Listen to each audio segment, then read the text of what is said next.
ज्ञान या व्यवहार। एक बड़े राजा हुआ करते थे। जितने वो पराक्रमी थे उतने ही समझदार भी थे। उन्होंने अपने दरबार में कई ज्ञानी लोगों को अच्छे ओहदे दे रखे थे।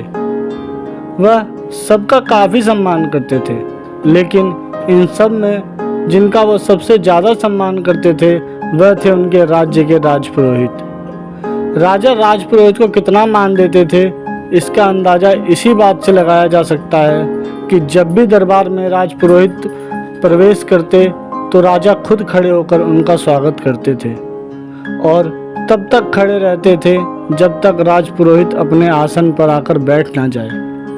राजा अपने मन में उठ रहे सभी सवालों को राजपुरोहित से बेझिझक पूछ लिया करते थे। राजपुरोहित भी अपनी बुद्धि से उनका अच्छे से उत्तर दिया करते थे। एक दिन दरबार में राजा के मन में कोई प्रश्न आया। उन्होंने राजपुरोहित से पूछ लिया, गुरुजी, एक सवाल मेरे मन में कई दिनों से कौंध रहा है। अगर आप इजाज़त दें तो पूछना चाहूँगा। आप हुक्म कीजिए महाराज, राजपुरोहित ने कहा। जैसे कि मैंने बताया, कई दिनों से यह सवाल मुझे परेशान कर रहा है। मुझे विश्वास है कि इसका ऐसा उत्तर जिससे मुझे संतुष्टि मिले केवल आप ही दे सकते हैं। सवाल ये है कि ज्ञान बड़ा है या व्यवहार? राजा ने पूछा। राजपुरोहित सोच में पड़ गए। यह सवाल सच में मुश्किल था। ऐसा नहीं है कि उन्हें इस सवाल का उत्तर नहीं मालूम था, लेकिन उसे कैसे राजा को सरल तरीके से समझाया जाए यह उनके समझ में नहीं आ रहा था। राजपुरोहित ने विनती कर राजा से कुछ दिनों की मोहलत मांग ली ताकि कोई ऐसा तरीका ढूंढ सके जिससे इस सवाल का उत्तर राजा को संतुष्ट कर पाए। दरबार खत्म हो गया। राजपुरोहित अपने घर वापस लौट गए। उस दिन से वो चिंता में रहने लगे। उन्हें समझ नहीं आ रहा था कि कैसे राजा के सवाल का उत्तर दिया जाए।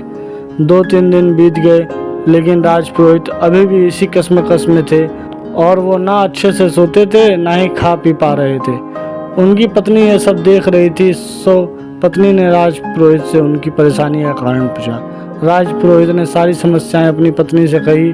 उनकी पूरी बात ध्यान से सुनने के बाद उनकी पत्नी ने उन्हें एक उपाय बताया और कहा कि अगर आप ऐसे करोगे तो राजा को आपका उत्तर समझ भी आएगा और संतुष्टि भी मिलेगी। राजपुरोहित अगले दिन राजमहल गए और कहीं ना जाकर वह सीधे ही राज्य के खजाने के पास पहुंचे और खजाने से 2 मोती चुरा लिए।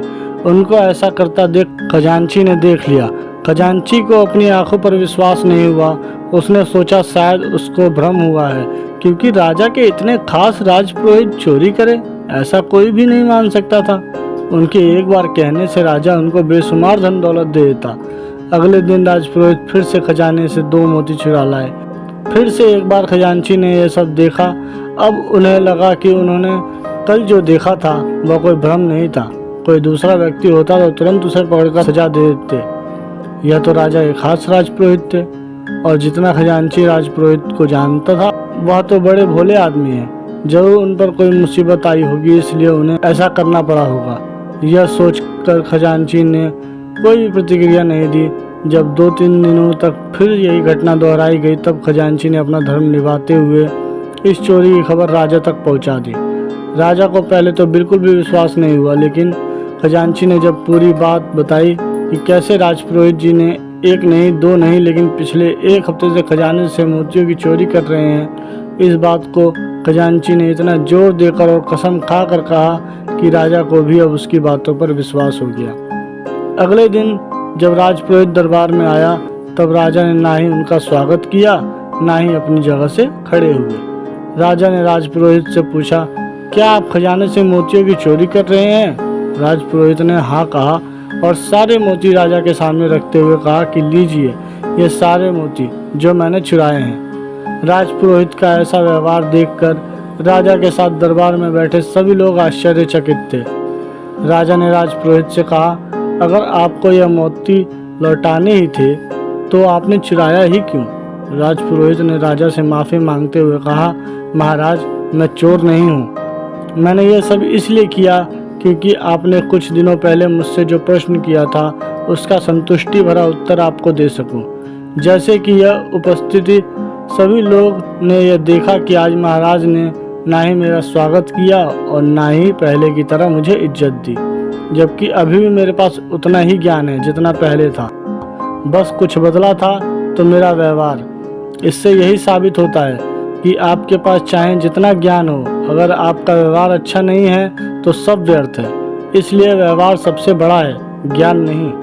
राजा राजपुरोहित की बातों से और उनके द्वारा दिए गए इस अनोखे उत्तर से बहुत प्रसन्न हुए। उन्होंने आज जैसा व्यवहार राजपुरोहित के साथ किया था उसके लिए माफ़ी मांगी और एक बड़ा इनाम उन्हें दिया।